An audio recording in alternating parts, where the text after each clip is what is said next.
Hello everyone, আসসালামু আলাইকুম। কেমন আছেন সকলে? আশা করি ভালো আছেন, সুস্থ আছেন। নতুন দিনের সাথে নতুন একটি ব্লগে আপনাদের সকলকে জানাই অনেক অনেক ভালোবাসা, অনেক স্বাগত। তো চলুন নতুন একটি দিনের সাথে নতুন একটি ব্লগ শুরু করছি। আশা করি ভালো লাগবে। আর ভালো লাগলে আমার পরিবারের সদস্য হওয়ার জন্য আপনার কাছে বিনীত অনুরোধ রইল।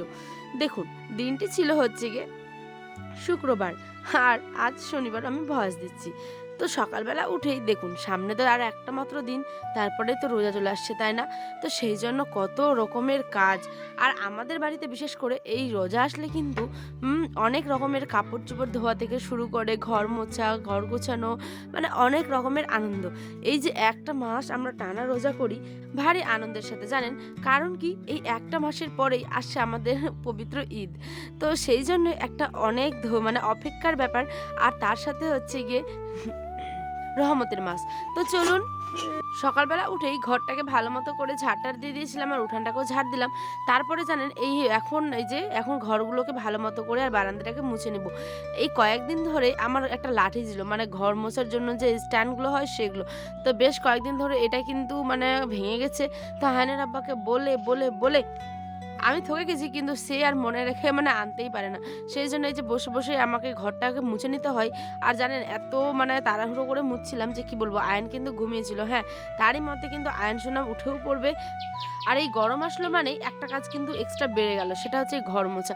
প্রত্যেকদিন এই ঘর আর বারান্দা এই দুটো জিনিস মুছতেই হবে। কেন জানেন?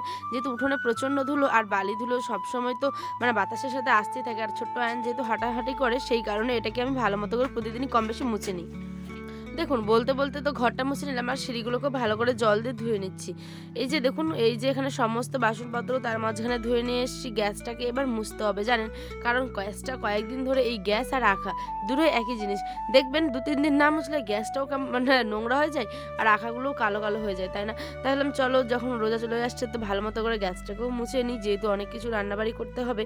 আর এখানটায় ট্রেটার অবস্থা দেখেছেন? আয়ান হাজারবার এই ট্রে, আর এই যে এই ট্রেটা মানে ডাইনিং টেবিলের ছোট্ট একটা ট্রে ছিল, তো সেটাকেও নাড়ানাড়ি করে মানে বেশ আর কি ওই খেলাধুলো করে ওগুলো নিয়ে, তো জিনিসগুলো উলটপালট হয়ে যায়, সেই জন্য ওগুলোকে চটপট করে গুছালাম, সোফাটা গুছালাম। তো এই যে সমস্ত কিছু ঘর গোছানো আমার প্রায় কমপ্লিট। আর রান্নাবাড়ি কিন্তু এখনও কোনো কিছু করা হয়নি। এবার যাবো হচ্ছে রান্নাবাড়ি। দাঁড়ান, তার আগে ডাইনিং টেবিলটাকে মুছে নিই।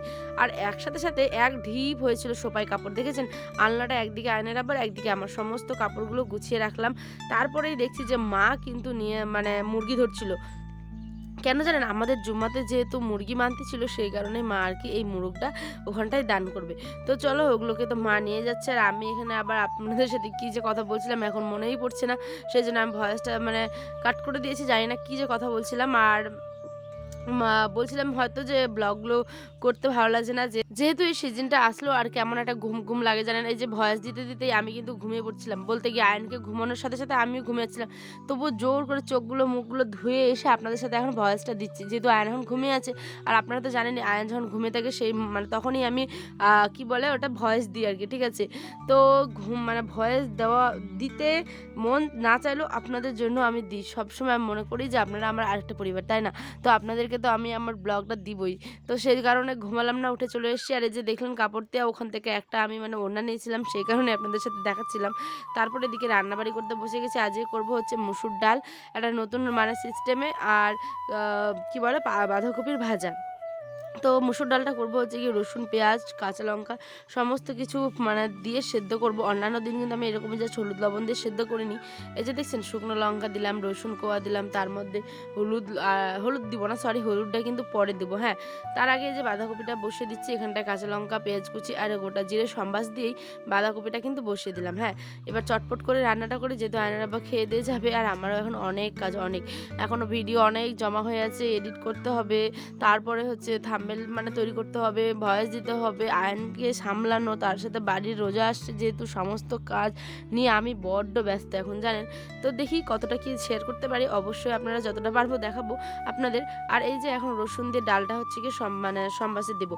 এই যে এই ডালটাতে হলুদ কিন্তু দিনই, ওই জন্যই ডালটা কিন্তু সাদা করছে। হ্যাঁ, এবার এখন একটু হলুদ দিব, যেহেতু মা নাকি এরমই করতো, আর মা দাদিরা যদি এরম রান্না করতো, ডালটা এত টেস্ট হচ্ছে, মনে হচ্ছে কোনো কিছু ছাড়াই ডাল একদম শুধু ভাত মানে ডাল আর ভাত এক থালা খাওয়া যাবে।